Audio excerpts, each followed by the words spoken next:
ఏం మాట్లాడతారు మీరు? నేను ఏదైతే సామ్యూల్ కార్తిక్ మాట్లాడిన కొన్ని మాటలకు సమాధానం చెప్పి విషయానికి వస్తా. క్యాబినెట్ సమావేశం విషయంలోనే స్టిక్ ఇన్ అవుతా, ఎందుకంటే ఇతర అంశాలు నేను మాట్లాడు. ఎందుకంటే ఓన్లీ ఇది మనకు పెట్టింది కూడా క్యాబినెట్ సమావేశం గురించే. ఇతర అంశాలు వరి గాని ఇది గాని ఇవన్నీ మాట్లాడిన కొంచెం టచ్ చేసి, ఎందుకంటే వరి ఈ రోజు ఇంత పండడానికి, అదే విధంగా రేషన్ షాప్ లో సన్న బియ్యం కారణాలు కూడా తెలియాలి. ఎందుకంటే ప్రజలకు 2014-15 వరి సాగు ఎంత ఉండే అంటే 22.74 లక్షల ఎకరాలు మాత్రమే ఉండేది. మళ్ళీ చెప్తున్నా, 22.74 లక్షల ఎకరాలు మాత్రమే ఉండేది. అదే విధంగా 2014 నుంచి 24 వరకు మీకు తీసుకున్న విప్లవాత్మకమైన వ్యవసాయంలో మార్పుల వల్ల 65.94 లక్షల ఎకరాలకు నీటి సాగు ఏదైతే వరి సాగైంది. సో దీనివల్ల 3 రెట్లు పెరిగింది వరి సాగు.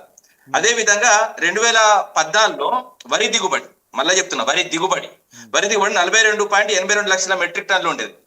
ఇది కాస్త ఎంత అయిందంటే 146.46 లక్షల టన్నులైంది. అంటే ఇది కూడా 3 అంతలైంది. సో వీళ్ళు రాగానే వీళ్ళ ముఖం చూసి వరి వికసించి పండలేదు. సో గౌరవ కేసీఆర్ గారు తీసుకున్న నిర్ణయాల వల్ల అందరికీ తెలుసు. సరే, ఇప్పుడు దాని వివరాలకు కూడా పోను. ఇది మాత్రం లెక్కలు నేను చెప్పిన లెక్కలు కాదు, ఆర్బీఐ లెక్కలు మాత్రమే. సరే, ఈ రోజు క్యాబినెట్ విషయం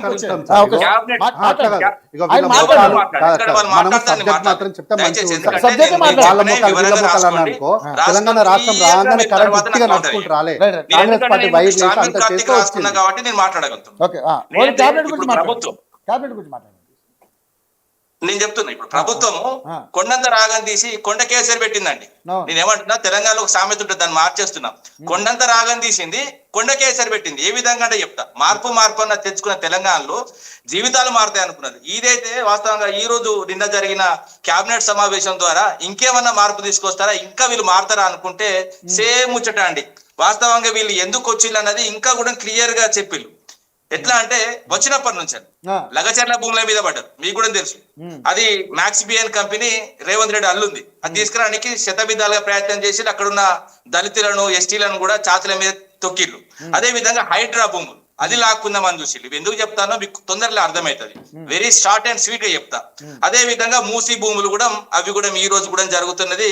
గాంధీ విగ్రహానికి ఎవరు 5,000 కోట్లు అన్నారంటే, ఆ విగ్రహం నేను పెడితే నేను కూడా వచ్చి కడతా, అది 5,000 కోట్లు కానీ ఇంకెక్కువైనా కానీ వాళ్ళే చెప్పి. అదే విధంగా ప్రభుత్వం కూడా ఓవరాల్ గా లెక్కలు, ఎందుకంటే ఆ స్థల సేకరణ కానీ అవన్నీ చేస్తే 5,000 కోట్లు అవుతుంది అన్నది ఓవరాల్ గా చెప్పిన విషయం. సరే, అవన్నీ విషయాలు చెప్పుకుంటే గాంధీ భవన్ కూలగొట్టి కట్టమనండి, మాకు అభ్యంతరం లేదు. గాంధీ భవన్ కూలగొట్టుకునండి, గాంధీ విగ్రహం పెట్టుకోమనండి, ఇంకా అవసరమైతే ఆకాశం అంతా ఎత్తు పెట్టమనండి, మేము ఈ వద్దట్లే. కానీ ప్రజల ఇల్లు పోవద్దు, ప్రజలతో ఎవరు కూడా ఆవేశపడదు. ఈ రోజు గాంధీ మనవడే చెప్పిండండి, మా గాంధీ సొంత మనవడు, ఆయన బ్లడ్.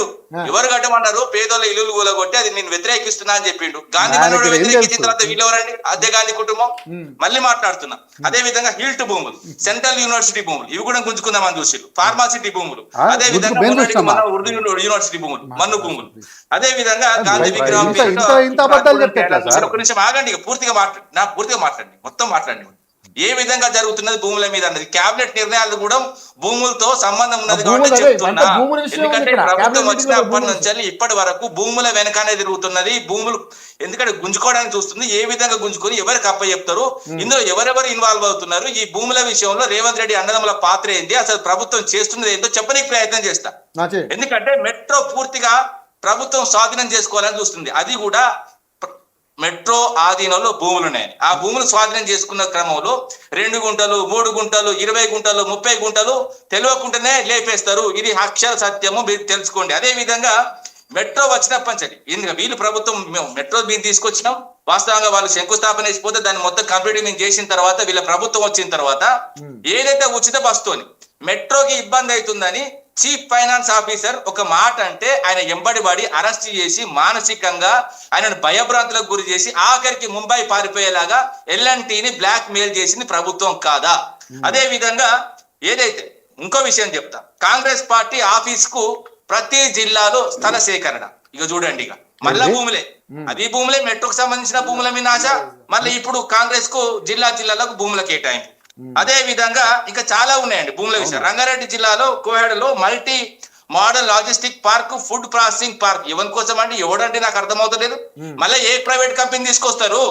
దాదాపు ఎంత 223.9 ఎకరాల భూమి. ఇది కూడా టీజీఐసీసీకి అప్పచెప్తారు. ఇక వాళ్ళు మళ్ళీ రియల్ ఎస్టేట్ బిజినెస్. అదే విధంగా ప్రపంచ స్థాయి ప్రమాణాలతో మార్కెట్ ఏర్పాటుకు టీజీ హౌసింగ్ బోర్డుకు సంబంధించిన భూములు లాక్కుంటున్నారండి. హౌసింగ్ బోర్డు ఉద్యోగులు వాళ్ళు కష్టం చేసి హౌసింగ్ బోర్డు మొత్తం కంప్లీట్ గా ఎకరాలు సంపాదించి పెడితే ఇప్పుడు ఆ భూములు 239 ఎకరాల భూమిని మార్కెటింగ్, వ్యవసాయ మార్కెటింగ్ కు తర్జుమా చేస్తాను. తప్పుగా ప్రజలకు చెప్పొద్దు సార్, దయచేసి మీరు ఎలా చేయొచ్చు. తప్పు చెప్తుంటే చిట్టా మీ దగ్గర పెట్టుకొని మీరనే చెప్పండి. అది చెప్తున్నా, మీరు రాసుకోండి. మీరు దాని తర్వాత మీరు సమాధానం చెప్పండి. తర్వాత చెప్పేది సార్ అంతా వెళ్ళిపోయిన తర్వాత చెప్పండి. కాదు, 239 ఎకరాల భూమిని వ్యవసాయ మార్కెటింగ్ కు తర్జుమా చేస్తున్నారు. ఈ తర్జుమా కూడా చేసిన తర్వాత ఆ వాస్తవంగా 239 ఎకరాల భూమి ఉండదు. అది ఫిజికల్ గానే వీళ్ళ లెక్కలలో మాత్రమే ఉంటుంది, పేపర్ లో మాత్రమే ఉంటుంది. అందులో కూడా 30-40 ఎకరాలు వేస్తారు అని చెప్తున్నా. రాగండి, పూర్తిగా వినండి. రామూర్తి గారు 239 కాదు, రామూర్తి గారు భూమిని రక్షణ శాఖ నుంచి ఒక నిమిషం ఆగండి బ్రదర్, ఇంపార్టెంట్ సబ్జెక్ట్ ఇది. 239 కాదు, 223 సబ్జెక్ట్ కరెక్ట్ చేసుకోండి. 223.09 ఎకరాలు. Okay right. చెప్పిండు కదా, నిజాలు ఒప్పుకున్నాడు కదా. అది టీజీ హౌసింగ్ బోర్డు ఆధీనంలో 42 ఎకరాల భూమిని. అవును, మరి దాన్ని టీజీఐసీకి ఇచ్చి దాంట్లో రియల్ ఎస్టేట్ లో వేస్తారు. లేదు చెప్పింది వినండి భయ్యా, చెప్పండి ఓపిక పట్టండి, మొత్తం వినండి. 42 ఎకరాలు ఏదైతే రక్షణ శాఖ తీసుకున్నది, ఎంత ఇవ్వాలి? 42 ఎకరాలు తీసుకుంటే 42 ఎకరాలు ఇవ్వాలి. దానికి కాప్రా మండలంలో 153 ఎకరాలు సేకరిస్తారు వాళ్ళకి ఇవ్వడానికి.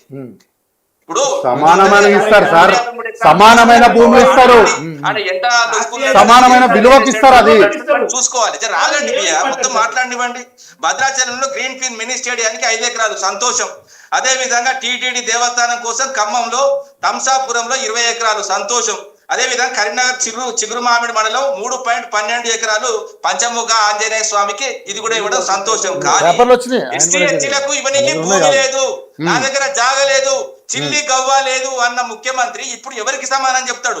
మేము ఉన్నప్పుడు చెప్తున్నా, దేవుడికి అంటే దేవుడికి ఎకరా భూమి ఇవ్వడం తప్ప. 9.5 మాట్లాడుతున్నా నాకు అర్థం కావట్లేదు. 820 ఎకరాలు మేము ఇచ్చాం. దేవుడి విషయంలో మనం రాజకీయం చేయొద్దు. అదే విధంగా దళిత బంధుతో 38,232 మంది లబ్ధిదారులకు మేము దళిత బంధుతో 10 లక్షలు ఇచ్చాం. దళితులను అదే విధంగా మీ ఆలయాలకు, అదే విధంగా సచివాలయం, అదే విధంగా ఆలయాలకు కూడా ఇచ్చినాం. అదే విధంగా పేదలను కూడా కాపాడుకున్నాం. అంటే ఎస్సీ ఎస్టీలకు ఇవ్వడానికి నీకు భూమి లేదు, కానీ మొత్తం వ్యాపారం చేయడానికి, రియల్ ఎస్టేట్ చేయడానికి, అదే విధంగా గాంధీ విగ్రహం పేరు మీద 5,000 కోట్లు దంచుకోనికి. ఇంకోటి నేను చెప్తున్నా, నిన్నటికి నిన్న గాంధీ కుటుంబం ఆపదలో ఉన్నదట.